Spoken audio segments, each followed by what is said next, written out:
And talk about Texas A&M quarterback Marcel Reed. Talk about keys for success for Reed against Texas defense. We got maybe 4 or 5 keys that I want to talk about. Then we'll have maybe 6 or 7 type of throws and 6 or 7 plays that we'll watch at the end of the video. So before we talk about Reed, before we look at these clips of film, let's talk about Texas defense. Let's preview this defense for 30 or 60 seconds.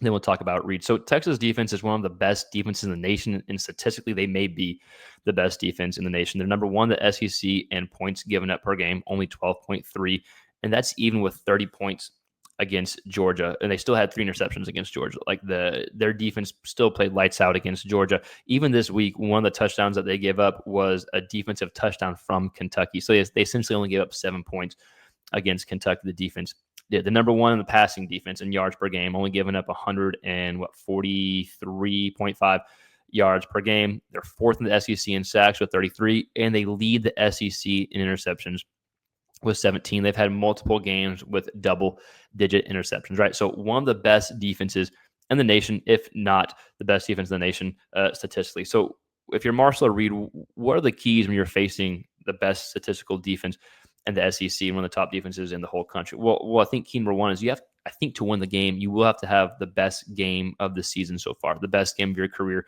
so far. I think you're going to have to combine the running ability, the running plays that you showed in the third and fourth quarter against LSU, and even combine that with a second half passing, second quarter, third quarter, fourth quarter passing ability, passing yards that you showed against Auburn last week. So I thought after a slow start, after an interception, I thought Reed played pretty well last week, and he had some really nice intermediate throws, right? So with that said, I do think that this is going to be the best running quarterback that Texas defense has faced. Now they faced Taylor Green from Arkansas, who you could make an argument is a better athlete, and I think that's probably fair. It's probably a toss-up in my opinion.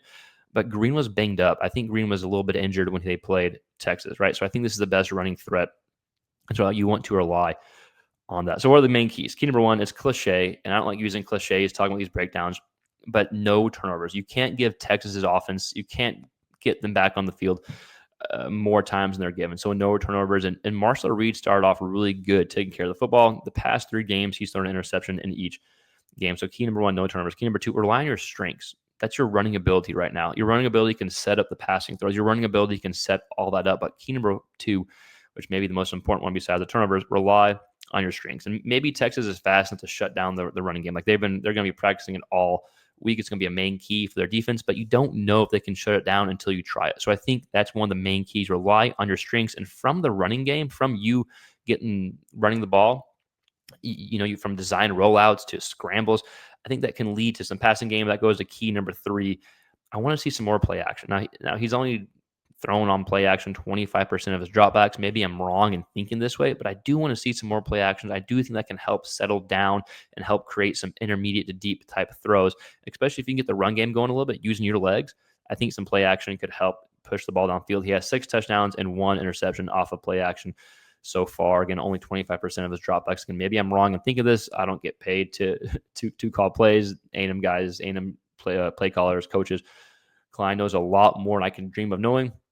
So maybe I'm wrong, but I still want to see some more play action. Key number 4, you have to make some contested throws, some NFL type throws. And we're going to show a clip, one of my favorite clips from the game last week against Auburn for Reed as a touchdown against Noah Thomas. I think that's a great example of a contested throw you're going to have to make against a very good Texas defense that has gotten a lot of interceptions. And key number 5, and I want to hear from you A&M fans on this key because maybe I'm wrong. Think of this. I think you're going to have to hit on a deep shot or two to beat Texas. I do think that's going to have to happen, especially if Texas can stop the run, especially if Texas is keeping everything in front and letting you dink and dunk a little bit. You may have to hit a deep shot to win the game, which Marcel Reed was much better against Auburn on these intermediate type throws. Still only had 1 completion where the ball was thrown 20 yards or more downfield, but I thought he was solid in the intermediate range, which is fine. Maybe that's enough to win the game, but I do think you're going to have to hit on a deep shot. So A&M fans, let me know if you agree with that or disagree with that comment.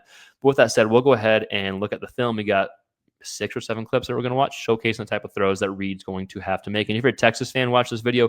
We have a Quinn Ewers preview against the A&M defense out already. Or if it's not out already, it will be out soon. So with that said, let's go ahead and check out these clips from Reed. We got, I think, 7, maybe 6 clips that we're going to watch. It is broadcast footage, so I do apologize, A&M fans that watch the channel. Y'all do know I have to slow it down, but I still think does a good job demonstrating the type of plays he's going to have to make. So the first key is, like we talked about, utilize your strengths, rely on your strength. That's your running ability. Now, maybe they can shut it down, and maybe they will, and you have to change it, right? But I think you're going to have to get it going to win. I think it's definitely worth trying, especially if it's one of your strengths of your game. So here's against LSU. Little quarterback counter. You got a pulling, tackle or guard. I missed it. But then you're going to see Reed get up here. Then he's able to get upfield. Woo. Good job with speed. So main key, rely on your strengths, and that's your running ability right now. Texas defense is stout. They're fast.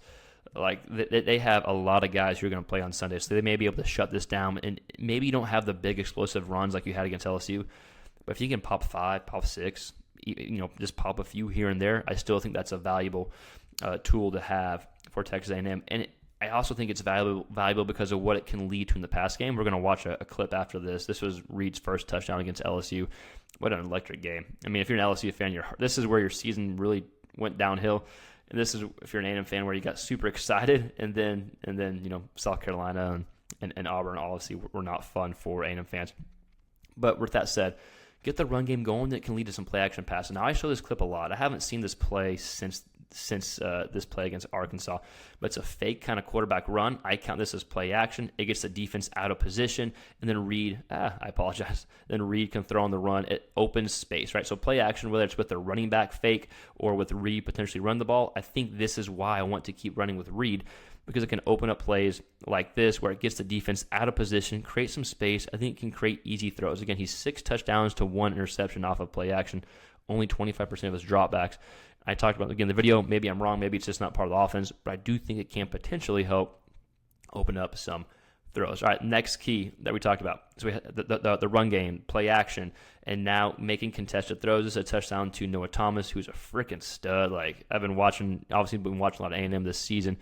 He's one of the more underrated receivers in the SEC. So good little fade by him. This is a good throw by Reed. He has to put enough juice on the ball before the safety can get over it, but also has to put some air and touch on it that allows it to get over the DB and allows Noah Thomas to make a play. Because that's really good coverage. Really, really good coverage. It's a hell of a catch.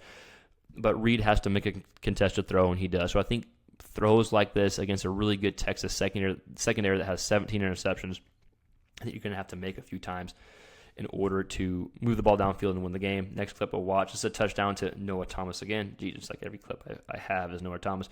This is an intermediate throw, so this isn't a deep ball per se, but I do think you'll have to have these intermediate type of throws to beat Texas. Is maybe 15-ish yards from the line of scrimmage in the air. It's a long throw. Good job giving him protection. This against A&M. I use this clip a fair amount, so Aggie fans, I do apologize. But I think you're going to have to make these type of throws. And the last clip that we'll watch, he leads and he goes for a touchdown. The last clip we'll watch is, I think, the best throw of Marcel Reed's career. This was when Marcel Reed was feeling it. A&M fans, y'all know this. This is the deep ball to Thomas. Again, now are you going to have to make these type of throws to win? I feel comfortable saying you might have to hit on one of these type of throws to win the game, because let's say Texas takes away the running game, or you can't get a lot of explosive plays from the run game. Let's say the play action is not doing the trick. Let's say the intermediate throws are working here and there, but it's not really scoring. You may have to push the ball downfield, especially if Texas gets up by 10, 14 points. You may have to make some of these completions to win the game. But I think the main keys are getting going in the run game and getting going early. I want Texas to see how athletic you are if you're Marcel Reed, and then making some really contested hard throws against a tough secondary.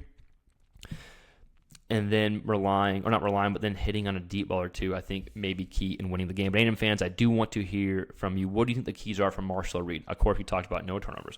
We talked about making contested throws like we're watching right here, hitting on the deep balls, utilizing your legs. Let me know your thoughts in the comments below. And again, there's more keys than just the 4 or 5 I mentioned, so let me know your thoughts. Also, from the quarterback perspective is the only type of viewpoint we're taking here. So if you have thoughts on defense, running game, let us know in the comments as well. And Texas fans, if you're watching, we have a Quinn Ewers video as well. A&M fans, if you're going to go check out the Quinn Ewers video, we talk about the A&M defense a little bit in that as well. But if you're an SEC quarterback fan, if you're just an SEC fan in general, please consider subscribing to the channel. We put out a lot of SEC quarterback content. We'll have a big Marcel Reed kind of season breakdown, season recap video that we'll put out after the season as well. So please consider subscribing to the channel, like the video, share. It helps us grow. We appreciate y'all following us along.